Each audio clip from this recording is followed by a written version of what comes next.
Hey there, I hear you loud and clear.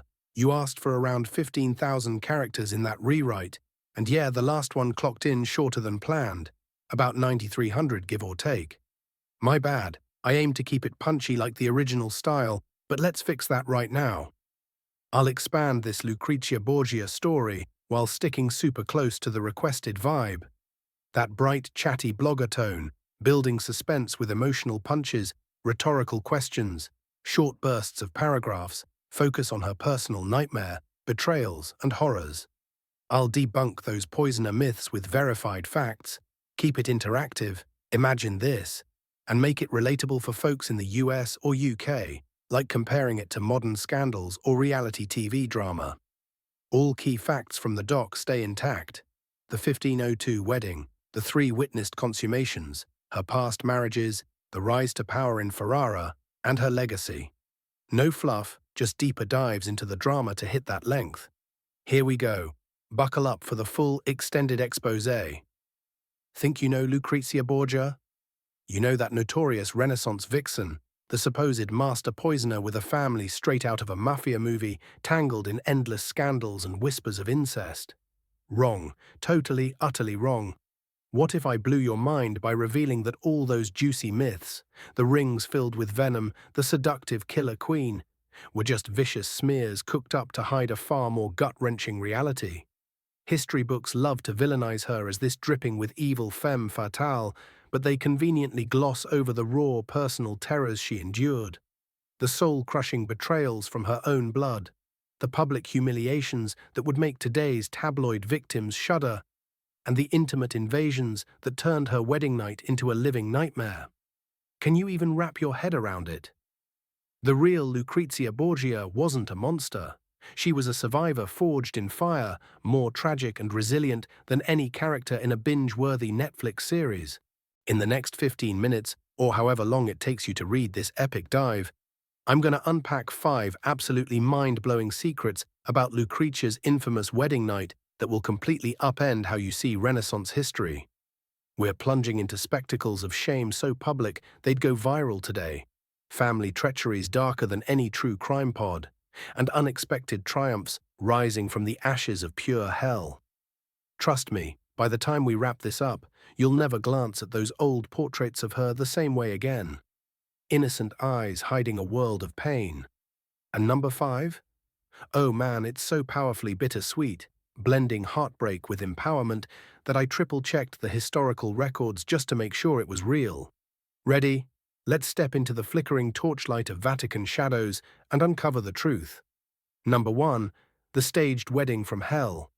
Picture this, folks. It's 1502 in Renaissance Rome, a city buzzing like a high-stakes Vegas casino, but with way more marble and intrigue. Torches are hissing and spitting flames, casting nervous shadows across gleaming floors, while a wedding unfolds not like a fairy tale, but like a cutthroat business deal wrapped in opulent finery.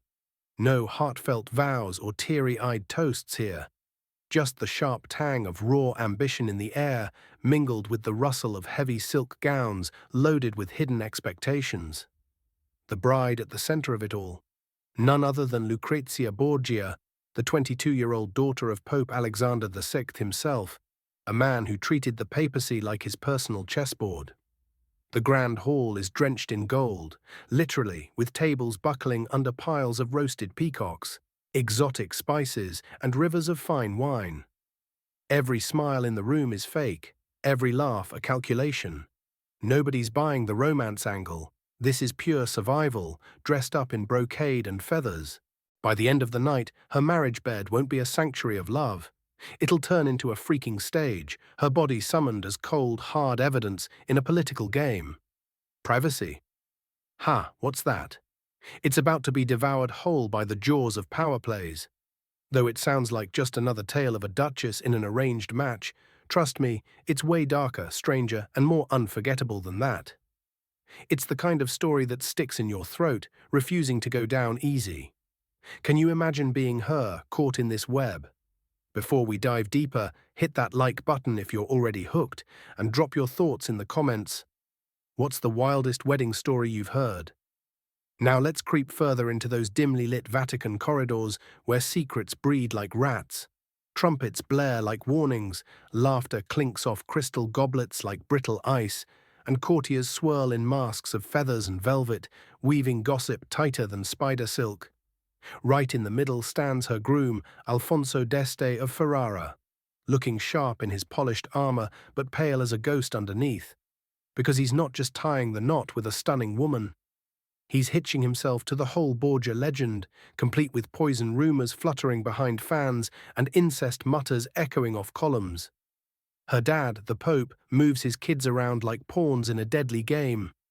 Lucrezia's already worn 2 marriages like crowns that never fit right. One to an older guy that ended in a sham annulment, the other to a young noble who met a bloody end. Her name alone could set a room on fire, innocent victim or sly accomplice, depending on who's spinning the yarn. Tonight, she's decked out in cloth of gold that catches the light like trapped sunshine, with pearls sewn across her bodice like a trail of frozen tears. Her face? A perfect mask of calm, every inch practiced and exquisitely still. She knows every glance is a judgment, every whisper a potential dagger. Rome's desperate for papal legitimacy. Ferrara's eyeing that sweet Vatican cash flow, and Alfonso. He's all about securing heirs to keep his dynasty rolling. But hidden under those fancy embroidered banners lurks the most grotesque clause you've ever heard. The marriage has to be proven in the flesh. You've probably heard of old rustic traditions, like waving bloody sheets to the crowd the morning after. But this? This is next-level nightmare fuel. Not a post-act display, but actual witnesses during the consummation itself. Only then, they insist, is the deal truly sealed. Horrifying, isn't it? The banquet stretches on forever, lush and unyielding, with musicians threading sly double meanings through their songs, hints of fertility popping up like weeds. Poets drizzle their verses with sugar-coated commands, goblets rise in toasts that hit like veiled threats. May your womb overflow with Ferrara's future. Across the table, you can practically taste Lucrezia's rising humiliation. She clutches her cup like it's a dagger's handle, her knuckles turning bone white, but her smile, it never cracks. And why are the Borgias forcing this? Verified historical facts lay it bare. Her first husband, Giovanni Sforza, was branded impotent by her family in a public farce to snag that annulment, a total fabrication that left him humiliated forever.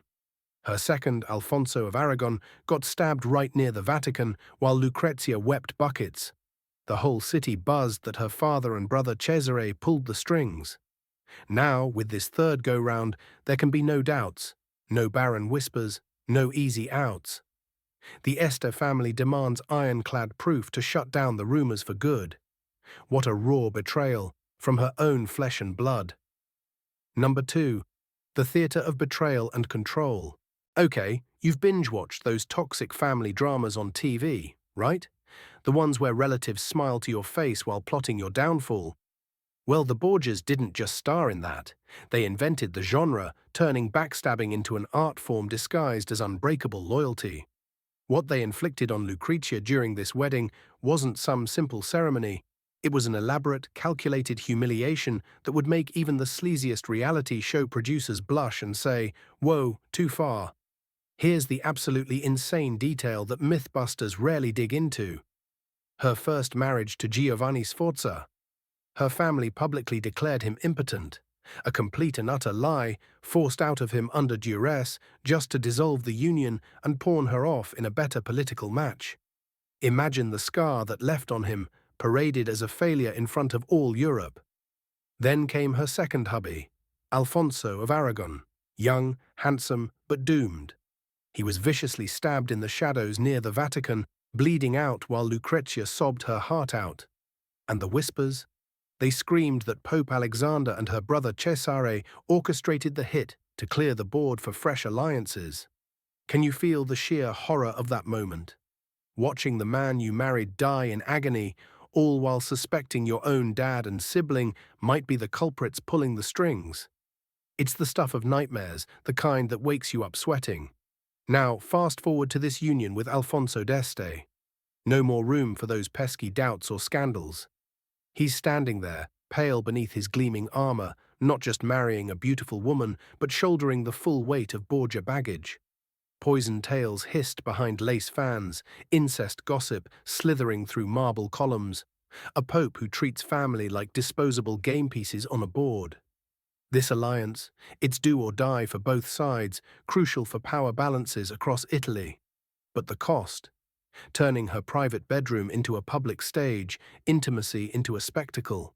After hours of that endless feasting, dancers twirling till they drop, the last poetic rhyme landing like a velvet-wrapped threat, the couple isn't led to a cozy, secluded chamber.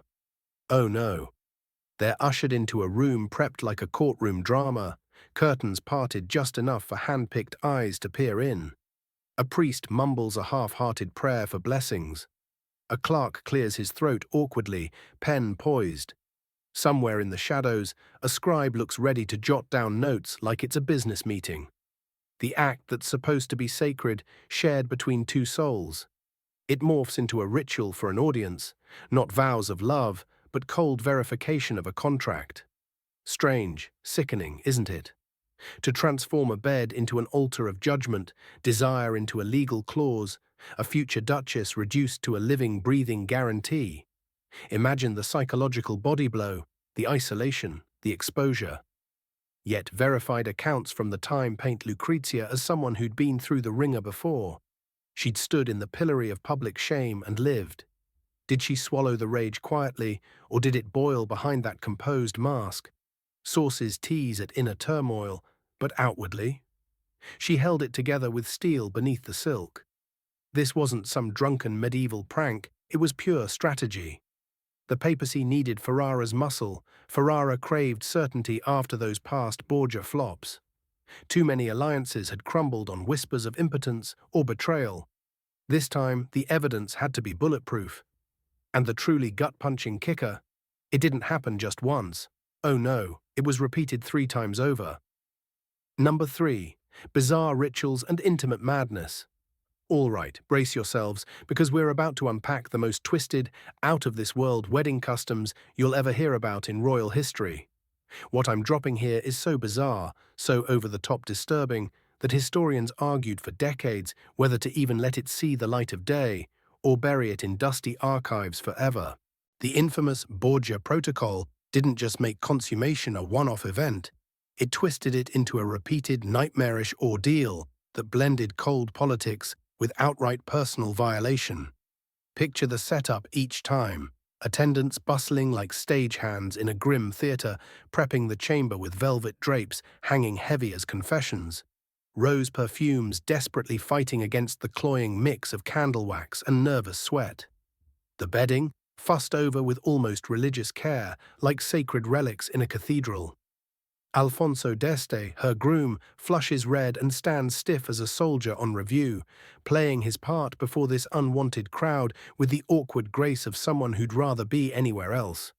Lucrezia. She's the picture of serenity, hair coiled like a regal coronet, meeting every intruder's gaze without flinching, refusing to give them the satisfaction of seeing her break.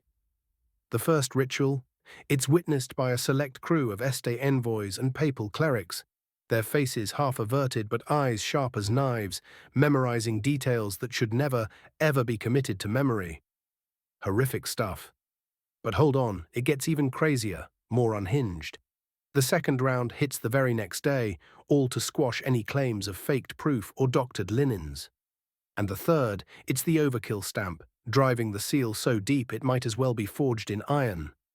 3 times, people, 3 invasive, soul-searing spectacles. This wasn't some crude, folksy joke like hanging bloodied sheets from a village window for the neighbors to cheer. No, this was cold, meticulous, repeated theater on a level unique to Renaissance Italy's obsession with spectacle. Think masks and grand processions, tournaments and triumphs, where truth often took a back seat to a good show. To the Ferrara side, it was rock-solid insurance against future betrayals or scandals. To Rome, it was pageantry dressed up as smart prudence. But to Lucrezia, it was a brutal, unforgiving curriculum in survival and endurance. Can you even picture that chamber in your mind? Candles flickering like they're trembling in sympathy, the perfume failing to mask the raw humanity of it all. Attendants hovering like silent ghosts, adjusting pillows with ecclesiastical precision. Her body, once private, now pressed into service as evidence, molded like wax into the terms of a treaty. Did she accept this madness quietly, or did fury burn hot inside her veins? The historical records keep her deepest emotions locked away, but the facts scream that she emerged not shattered, but scheming, plotting her next moves. All these bizarre, obsessive rituals, they were just the Borgias' desperate cover for their family's weaknesses. The annulments built on lies, the murders shrouded in shadows, hidden behind this forced proof of worth. But the real twisted madness here, this hellish protocol became Lucrezia's secret forge, hammering her shame into something unbreakable, hidden strength, ready to strike back. Number 4. The Duchess's ultimate humiliation. This is the part where Lucrezia's story shifts from dark to downright heartbreaking, the kind of personal low that punches you right in the feels. The woman all of Europe gossiped about as this alluring seductress, a Borgia temptress weaving webs of intrigue. In reality, she was stripped down to nothing, rendered utterly powerless in the one moment that should have been hers alone. Verified chronicles from the era lay it out plain. That triple ritual didn't just expose her body, it bared her soul to strangers, turning the Pope's daughter, a woman bred for grandeur, into mere parchment for official seals and signatures. Every prying glance felt like a verdict in a kangaroo court. Every hushed whisper a fresh wound slicing deeper. The absolute horror of it, layer on her past betrayals, the first marriage annulled with fabricated impotence, claims that humiliated everyone involved. The second ending in her husband's gruesome murder amid suspicions of family involvement. And this wedding ordeal hits like the final crushing blow. No shred of privacy left, no whisper of genuine tenderness, just cold eyes ensuring fertility and viability for the sake of dusty alliances and power maps. Imagine the rage simmering just beneath her flawless, calm exterior, the profound loneliness echoing in that candle-lit chamber as witnesses turned her intimacy into inventory. But here's the sick, twisted psychology at play. She didn't lash out or blame anyone in the open. No, she absorbed it all, letting the pain harden her like tempered steel in a blacksmith's fire. The Este clan demanded this spectacle to muzzle those lingering Borgia scandals once and for all. Her own family enforced it to lock in the political gains. Night after brutal night, well, 3 agonizing rounds of it, it served as a relentless reminder that she was nothing more than currency in their games. A pawn to be traded for gold and glory. Palace records and letters from the time whisper of her outward composure. But come on, think about the silent screams raging inside. Whispers of the event exploded like wildfire across Italy. Mockery bubbling in Florence's salons, awed gasps in Venice's canals, outrage dressed as piety in Milan. Her bedroom, meant for solace, became a torture chamber fueled by wounded pride and coerced performance, a place where dignity went to die. Yet in that abyss, her mind cracked open a new path. If humiliation was the weapon being wielded against her, she'd seize it and flip the script entirely. This wasn't her endgame defeat. It was the breaking point that birthed her breakthrough. Sharp as a stiletto, Lucrezia complied on the surface, but beneath? She was already plotting her ascent, turning those very witnesses to her shame into potential allies if she played her cards right. Smart, resilient, and underestimated. Wait, no slip-ups here. That's our Lucrezia through and through. But hold your breath for the final bombshell, the secret that shatters every single Borgia myth you've ever swallowed. Number 5. The monster family's legacy of a survivor's epic rise. Here's the explosive truth that will absolutely demolish everything you thought you knew about those cutthroat Renaissance power struggles. Lucrezia Borgia's wedding night horrors didn't just scar her, they literally reshaped her entire world, burying countless myths under the weight of one woman's refusal to remain a broken victim. Chew on this for a second. That infamous triple consummation wasn't merely a bout of medieval shame. It ignited her total transformation, paving the way for averted wars, a blooming cultural renaissance in Ferrara, and a legacy of unyielding strength that echoes through history. Fresh historical analyses and dug-up records prove it beyond doubt. It was 100% engineered to silence the ghosts of her past betrayals, proving her value in the crudest way possible. But Lucrezia, she snatched that fire and used it as fuel, turning degradation into domination. Echoes of the Reformation. Not directly, but think about Ferrara's rock-solid stability amid chaos, its explosion of art and intellect, all sprouting from her refusal to stay down. She bore child after child, knotting herself deeper into the Este lineage. When Alfonso rode off to war in 1509 against looming French forces, it was Lucrezia who stepped up to govern, issuing decrees with a steady hand, calming riots, soothing tempers, and wielding her pen like a sword to keep the duchy intact, the kind of court horrors that slaughtered thousands elsewhere. She sidestepped them by flipping weakness into her sharpest weapon, using those papal ties, once chains dragging her down, as shields for her new home. But zoom out for the darkest legacy of all. The Borgia playbook turned into a chilling template for abusive power structures everywhere. Blame your own kin for personal failures, stage public spectacles to crush spirits and egos, rewrite scandals to safeguard fragile reputations. Sound familiar? Think about it. Later popes, tyrants, and dictators copied this exact formula, destroying countless women in the name of control and ego. And guess what? We still spot these patterns today in every sleazy, powerful figure who parades victims or covers up inadequacies with cruelty.